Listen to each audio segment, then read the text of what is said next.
ছোটবেলায় দিদাকে দেখতাম বালিতে বাদাম ভাজতো, আর সেই বাদামগুলো খেতে দারুণ লাগতো। আজ এত বছর বাদে আমিও এখন বাদাম ভাজি, কিন্তু বালিতে না, এয়ার ফ্রায়ারে। এই যে দেখো, ইন্ডিয়ান স্টোর থেকে এরকম কাঁচা বাদামের প্যাকেট এখন আমরা নিয়ে আসি, আর সেগুলোকেই এয়ার ফ্রায়ারে ভাজি।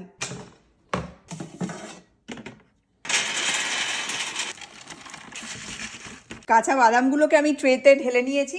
এবার এই ট্রেটাকে আমি এয়ার ফ্রায়ারের ভেতরে ঢুকিয়ে দিলাম। এবার বাদামগুলোকে আমি 7 মিনিটের জন্য ড্রাই রোস্ট করে নেব।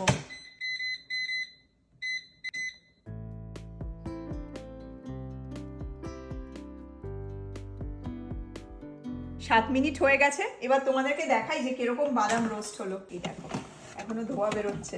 বাদাম ভাজার দারুণ ভালো একটা গন্ধ বেরোচ্ছে।